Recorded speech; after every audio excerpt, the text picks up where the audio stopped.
अपनी class 8th का science का chapter 6 that is combustion and flame. So combustion क्या होता है हमारा, सबसे पहले अभी हम पढ़ेंगे कंबर्शन। कंबर्शन मतलब होता है अगर आप किसी भी सब्सटेंस को बर्न करते हो, किसी भी सब्सटेंस को क्या करते हो, बर्न, उसे बर्न करने के बाद आपकी क्या प्रोड्यूस होती है, हीट प्रोड्यूस होती है। उसे हम क्या बोलते हैं,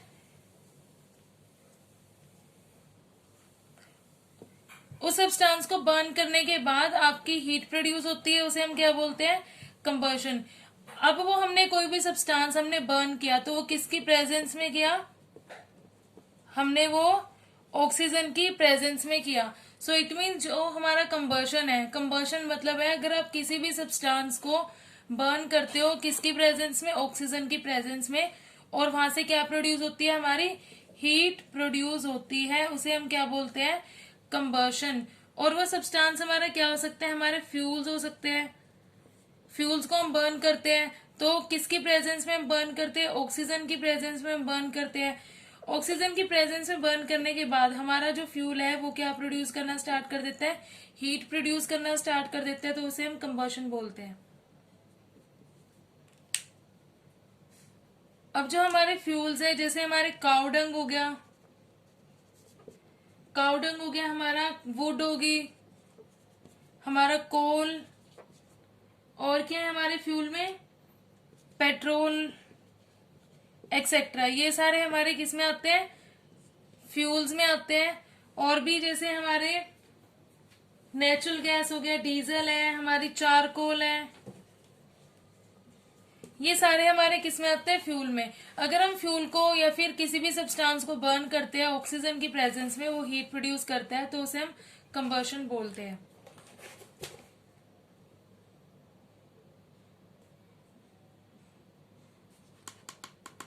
उसके बाद हम करते हैं कंबस्टिबल सब्सटेंसेस। हमारे कंबस्टिबल सब्सटेंसेस क्या होते हैं, अब हमारे जैसे कंबस्टिबल सब्सटेंसेस है, कंबस्टिबल सब्सटेंसेस वो होते हैं जो बर्न होते हैं और क्या प्रोड्यूस करते हैं, हीट। जैसे हम वुड को बर्न करेंगे, हीट हमारी प्रोड्यूस होगी। पेपर को बर्न करेंगे, केरोसिन ऑयल को हम बर्न करेंगे, चारकोल, हमारी मैच स्टिक्स है। अगर हम इन सबको बर्न करते हैं और हमारी क्या प्रोड्यूस होती है, हीट प्रोड्यूस होती है, सो वो सब्सटेंसेस होते हैं हमारे कंबस्टिबल सब्सटेंसेस। अब यहाँ पे आ जाते हैं हम अपनी कंबर्शन की डेफिनेशन पे। कंबर्शन की डेफिनेशन हमारी क्या बोलती है, a chemical process in which a substance react with oxygen. ये क्या है हमारा, ऑक्सीजन। कोई भी केमिकल प्रोसेस हमारा जो रिएक्ट करता है ऑक्सीजन के साथ एंड गिव्स ऑफ हीट, क्या प्रोड्यूस होती है हमारी हीट, उसको हम क्या बोलते हैं, कंबर्शन। क्योंकि हम किसी भी, सपोज हम वुड को बर्न कर रहे हैं, वुड को हम बर्न कर रहे हैं, वुड हमारी बर्न होगी किसकी प्रेजेंस में, ऑक्सीजन की प्रेजेंस में हमने बर्न किया, तो हमारी हीट प्रोड्यूस होगी वहां से। सो उसको हम क्या बोलते हैं, कंबर्शन। इसके बाद हम करते हैं अपना ignition temperature.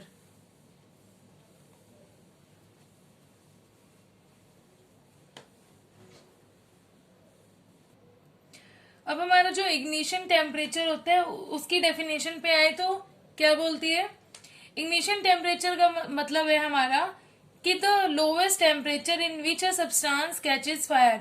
Lowest temperature, lowest temperature का मतलब क्या है हमारा, कम से कम टेम्परेचर हो, लोवेस्ट टेम्परेचर हो हमारा, और हमारा जो सब्सटेंस है वो फायर कैच कर ले, उसे हम बोलते हैं ignition temperature. The lowest temperature in which a substance catches fire. कोई भी हमारा सब्सटेंस है अगर वो फायर को कैच करता है अपने कम से कम टेम्परेचर में, उसे हम क्या बोलते हैं, अपना इग्निशन टेम्परेचर।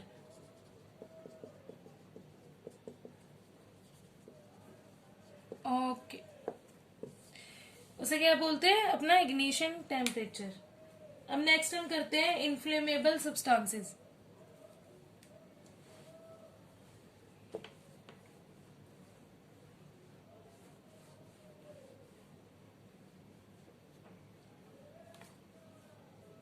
अब हमारे इन्फ्लेमेबल सब्सटेंसेस कौन से होते हैं, इन्फ्लेमेबल सब्सटेंसेस का मतलब है कोई भी हमारा सब्सटेंस इजीली फायर कैच कर ले, अपने कम से कम इग्निशन टेम्परेचर में फायर कैच कर ले बहुत इजीली, उसको हम बोलते हैं इन्फ्लेमेबल सब्सटेंसेस। जैसे हमें पता है कि हमारा पेट्रोल है, डीजल है हमारा, वो कम से कम उनका जो इग्निशन टेम्परेचर है वो क्या होता है, हमारा लोवेस्ट इग्निशन टेम्परेचर होता है ना। लोवेस्ट इग्निशन टेम्परेचर का मतलब क्या है कि वो बहुत इजीली कम से कम अपने टेम्परेचर में वो क्या कर देते हैं, बहुत इजीली कैचेस फायर, फायर को बहुत इजीली कैच कर सकते हैं अपने कम से कम टेम्परेचर में। उन सब्सटेंसेस को हम बोलते हैं इन्फ्लेमेबल सब्सटेंस। जैसे हमारे पेट्रोल, डीजल, एलपीजी, हमारी जो गैस है, इनका जो इग्निशन टेम्परेचर है वो बहुत ज्यादा कम होता है, बहुत ज्यादा लोवेस्ट होता है, उसी की वजह से ये बहुत जल्दी फायर कैच कर लेती है। अब हमारा नेक्स्ट टॉपिक है टाइप ऑफ कंबर्शन। इसके बाद आते हैं हमारा टाइप्स ऑफ कंबर्शन। हमें पता है हमारे कितने टाइप्स है कंबर्शन के। एक आता है हमारा रैपिड कंबर्शन, दूसरा आता है हमारा स्पॉन्टेनियस कंबर्शन। सो अभी हम रैपिड कंबर्शन पे आते हैं। रैपिड कंबर्शन हमारा क्या है, अगर इसकी डेफिनेशन पे आए तो the gas Burns rapidly and produce heat and light, उसको हम क्या बोलते हैं, रैपिड कंबर्शन। कोई भी गैस हमारी इजिली बर्न हो जाए, रैपिडली बर्न हो जाए और क्या प्रोड्यूस कर दे, एकदम से हीट एंड लाइट प्रोड्यूस कर दे, उसे हम क्या बोलते हैं, रैपिड कंबर्शन। दोबारा देख लो, कोई भी गैस हमारी इजिली बर्न हो जाए, रैपिडली बर्न हो जाए और क्या प्रोड्यूस करे, हीट एंड लाइट प्रोड्यूस करे, हीट एंड लाइट प्रोड्यूस हो तो उसे हम क्या बोलते हैं, रैपिड कंबर्शन।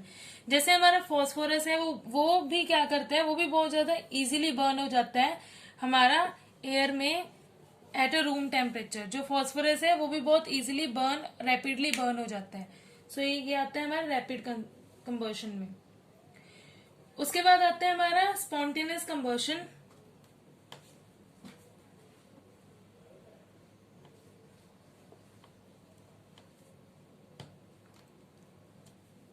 अब आता है हमारा स्पॉन्टेनियस कंबर्शन। स्पॉन्टेनियस कंबर्शन क्या होता है, अगर इसकी डेफिनेशन पे आए तो इसके अकॉर्डिंग क्या है, the type of combustion in which a substance burst into flames. ये एक ऐसा कंबर्शन है, स्पॉन्टेनियस कंबर्शन हमारा एक ऐसा कंबर्शन है जिसके अंदर जो सब्सटेंस है, जो मटेरियल है, जो सब्सटेंस है, वो क्या करता है, वो बर्स्ट हो जाता है एकदम से फ्लेम में। मतलब कि एकदम से आग क्या हो जाती है, बर्स्ट हो जाती है, उसे हम बोलते हैं स्पॉन्टेनियस कंबर्शन। इसके बाद आता है हमारा नेक्स्ट टॉपिक जो है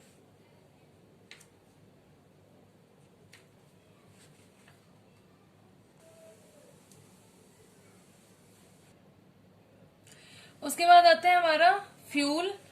फ्यूल का मतलब क्या है, जैसे हमारे वुड है, चारकोल है, पेट्रोल है, डीजल है, ये क्या करते हैं हमारे, फ्यूल क्या है, it is a source of energy used for domestic and industrial purpose.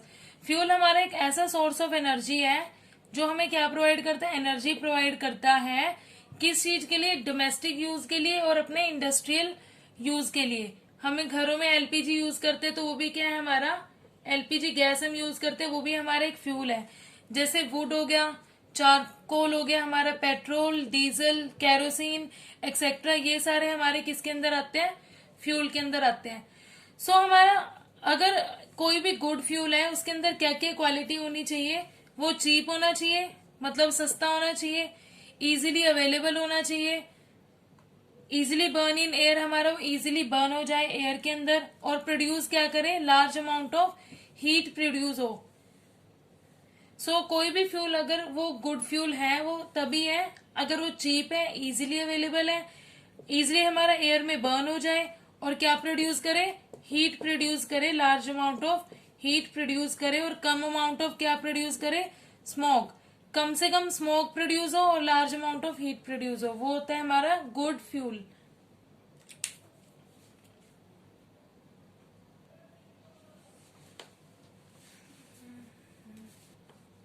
उसके बाद आता है हमारा burning of fuel leads to harmful product.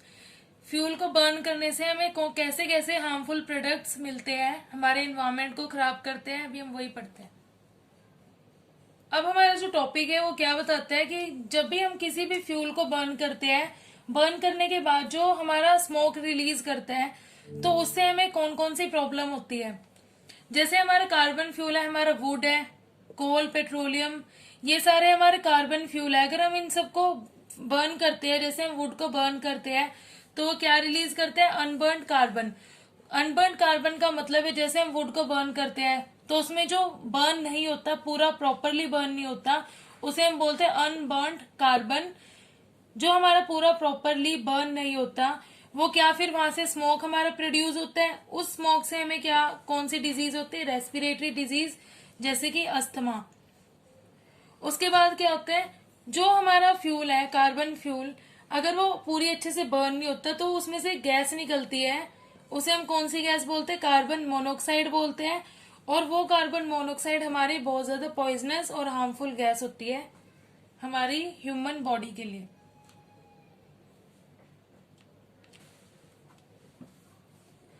Next topic है आपका global warming and acid rain. जो हमारा ग्लोबल वार्मिंग है, इसके अंदर क्या होता है, जब हम कंबर्शन करते हैं, फ्यूल को बर्न करते हैं, फ्यूल को बर्न करने से हमारी क्या रिलीज होती है, कार्बन डाइऑक्साइड उस फ्यूल में से हमारी रिलीज होती है। जब हमारी कार्बन डाइऑक्साइड उस फ्यूल में से रिलीज होती है तो हमारे एनवायरमेंट के अंदर क्या चला जाता है, कार्बन डाइऑक्साइड हमारे एनवायरमेंट के अंदर चली जाती है। और वो क्या करती है, it leads to global warming. Fuel को बर्न करने से हमारी क्या रिलीज होती है, वहां पे फ्यूल बर्निंग पे कार्बन डाइऑक्साइड रिलीज होती है। वो कार्बन डाइऑक्साइड हमारे एनवायरमेंट के अंदर मिक्स हो जाती है और वो क्या बन जाती है, हमारी ग्लोबल वार्मिंग का रीजन बन जाती है। उसके बाद जो हमारी एसिड रेन है, एसिड रेन कैसे होती है, जो हमारे फ्यूल है बर्न होते हैं, जैसे हमारी मोटर व्हीकल्स है, इंजन्स है, हमारे सारे मोटर व्हीकल के इंजन्स है, सारी फैक्ट्री में जो हमारे बर्न होते हैं फ्यूल, उसमें से क्या होता है, उसके बाद बर्निंग के बाद हमारे जो फ्यूल है वो क्या रिलीज करते हैं, ऑक्साइड्स ऑफ नाइट्रोजन, सल्फर, जैसे कि नाइट्रोजन डाइऑक्साइड, सल्फर डाइऑक्साइड हमारी, ये जब रिलीज होती है इंजन से, जो हमारा बर्निंग फ्यूल को बर्न करने से जो इंजन से जो हमारा स्मोक रिलीज होता है, हमारा फैक्ट्री से हमारा जो स्मोक रिलीज होता है, वो स्मोक कौन सा होता है, हमारा sulphur dioxide and nitrogen dioxide.